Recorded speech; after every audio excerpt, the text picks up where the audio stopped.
За иррационал тоо гэдэг ойлголттой хэлээ танилцъя. Иррационал тоо. За мэдээж энэ тооны талаар бодъё гэхээр иррационал гэдэг нь гадаад үг болохоор хэдүүлээ бодож чадахгүй. За бас дээр нь за энэ үгийг өөрөө одоо энэ бол англи үг байгаа. За англиар одоо ямар үг юм бэ гэхээр irrational number гэсэн үг. Irrational number. За irrational гэдэг нь одоо ямар утгатай үг юм бэ гэхээр энэ мөн л одоо хоёр сална. Энэ бол үүсэх утгатай ir болон нэмэх нь rational буюу одоо харьцаа хэлбэрээр бичигдэнэ гэсэн үг. За rational гэдэг нь бол өөрөөр бол ratio гэдэг үгтэй. За монголоор бол харьцаа гэж ойлгоно. За харьцаа гэдэг нь монголоор юу вэ гэхээр те за сагсанд нэг бөмбөг байлаа гэж үү те. За тэрийг одоо хоёр хүүхэд хавааж авсан. Тэрийг 2-3 харьцаатай хавааж авсан бол нэг хүүхэд нь одоо хэдэн бөмбөг авсан бэ гэхээр тэр сагсанд байгаа бөмбөгнийхэн тоо мэдэгдэж байгаа юм бол те. Тэр бөмбөгөө 5 хуваагаад за тэгэхээр 2-оор хуржуулээд нэг хүүхэд нь 3-оор хуржуулээд нөгөө хүүхэд нь авсан гэсэн үг. За энэ тэгвэл тоотой ямар холбоотой юм бэ гэхээр тооны шинж чанар бол цаашаа явсаар байгаад за бид бол хамгийн натурал тоо буюу нэгийн тоо нэгээс агуулад 2 3 гэж авдаг байснаа тэг гэж байх юм байна. Хасахныг хас 2 гэж байх юм байна гэх мэт чинь ингээд бүхэл тоог бол одоо мэдж эхэлж байгаа. За тэгэхээр энэ тоонуудыг бол цаашдаа бүгднгийн одоо нийлүүлэх юм бол эдгээр бүгд нь харьцаа хэлбэрээр бичиж болох нэ. Жишээ нь нэгийн тоог бол тэ нэгийг хуваах нь 1 гэдэг байдлаар бичиж болох юм байна. Хоёрыг хуваах нь 2 гэдэг байдлаар буюу хоёр юмны харьцаа хуваалт байдлаар бичиж болно гэсэн үг. Тэгвэл хуваалт байдлаар бичиж болохгүй тоо гэж бас байдаг юм байна. Тэр тоонуудыг бол одоо irrational тоон гэдэг юм. За тэгэхээр бид нар бол мэднэ те одоо энэ бүхэл тоо тодорхой тоо гэдэг эдгээр бүгднийг нийлүүлээд рационал тоо гэж нэрлэдэг. Өөрөөр хэлбэл энэ рационал тоонууд нь бол одоо хувааж байгаа байдлаар бол бичиж болдог тоо байх. За тэгэхээр хувааж байгаа байдлаар бичиж болохгүй тоонуудыг бол irrational тоо гэж нэрлэж байгаа. За энэ хоёр бол хоорондоо огтхож огтлцохгүй. Энд бол irrational гэдэг irrational тоонууд байна. За жишээ нь p тоо гэж байна те.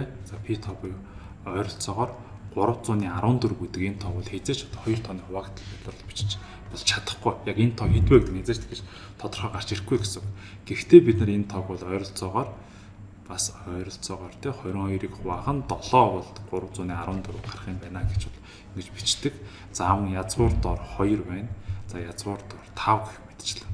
За энэ тоонуудыг бол иррационал тоо гэж бичнэ. Одоо нэрлэж байгаа маа.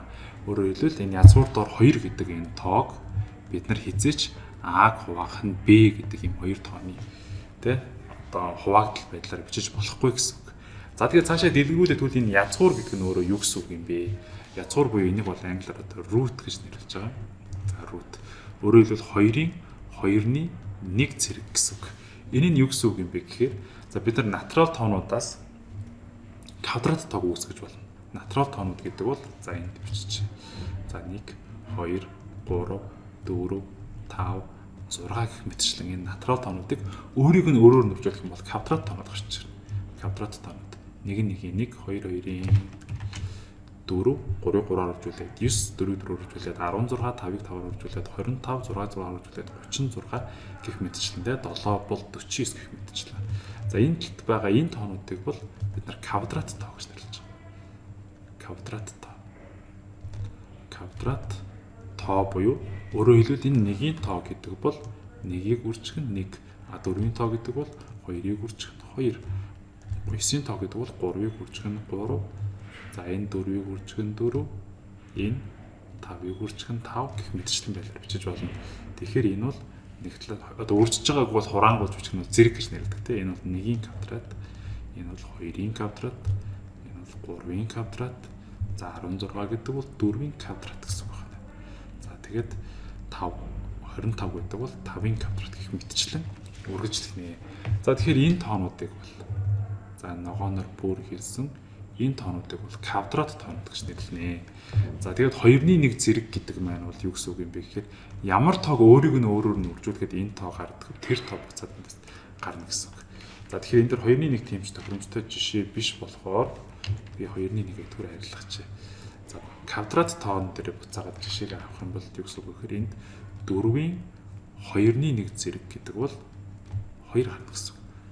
Өөрөөр хэлбэл 4-ийн 2-1 зэрэг гэдгийг бас заавал 2-1 гэж бичихгүйгээр одоо энэ тахир зураасаа бас бичиж болно. Одоо талд нь 4-ийн тоо бичих байсан. 4 энэ нь бол 2 гэсэн үг байна. За тэгэхээр яг 2 ижилхэн тоо язгуурын дор байх юм бол энэ 2 ижилхэн тооны үржүүр байвал энэ буцаад гарч ирж болно. Өөрөөр хэлбэл язгуур дор 4 гэдэг маань язгуур дор 2-ыг үржих нь 2 болохоор тэ энэ 2 тооноос одоо нэг нь гарч ирнэ гэсэн үг. Ингээд 2 болчихно гэсэн үг. Тэгэхээр энэ 3 болчвол яах вэ? Жишээ нь 8. 8-ын 3-ны 1 зэрэг гэдэг бол тэ куб язгуур гэдэг энэ чинь 3-аа тавьчих юм бол 3-ны 1 гэдгийг тавьчих бичиж байгаа. Энэ зураасаараа энэ 2-ыг үржих нь 2, үржих нь 2 ийм байх юм бол энэ нь эндээс 2-тай тэнцвэр болно. Өөрөөр хэлбэл за зэргийн чанараа ашиглаад бичих юм бол эндээс хэдэл юу гэж ойлгож болох вэ гэхээр 8 гэдэг бол өөрөө 3-ын кубын 3-ны 1 зэрэгтэй. Энэ тохиолдолд бол зэргүүдийн хооронд нь үржүүлдэг. 2-ын 3 зэргийг үржих нь 3-ны 1 энэ хоёр хоорондоо хуваагдаад 2-ын 1 зэрэг буюу 2 гарч байна. За тэгэхээр ирцэнал тоо гэдэг бол одоо энэ язгуур дороос гардаггүй тоо гэж байгаа. Язгуур дор 4 байна гэдэг бол ирцэнал тоо биш. Язгуур дор 1 байх. За язгуур дор анхны тоонууд байх. Анхны тоо гэдэг бол зөвхөн өөртөө бол нэгт хуваагддаг болохоор үржирч задлахад 2 ижилхэн тооны үржир болж чадахгүй. За хэрвээ 2 ижилхэн тооны үржир болж байгаа бол квадрат язгуураас гараад ирнэ. 3 ижилхэн тооны үржир болж байгаа юм бол тэр тоо куб язгуураас бол гараад ирнэ. За тэгэхээр яаж гарч ирэх вэ гэдэг нь бол сая энэ би 2 болон биш 4 болон 8-ын тоогоор үзүүллээ. За үүнийг бол язгуураас гаргах гэж нэрлэж байгаа. За язгуур дор гарахгүйгээр ингэж байгаа тоог бол ирцэнал тоо гэж нэрлэнэ. За хэрвээ энэ ирцэнал тооны илэрхийлэлд орсон байвал ирцэнал илэрхийлэл тэ нэмэх хасах тэмдгээр хоорондоо холбогдсон байвал за дунд нь x болоод x-ийг олох байх юм бол ирцэнал тэгштгэл гэж нэрлэгддэг байх нэ.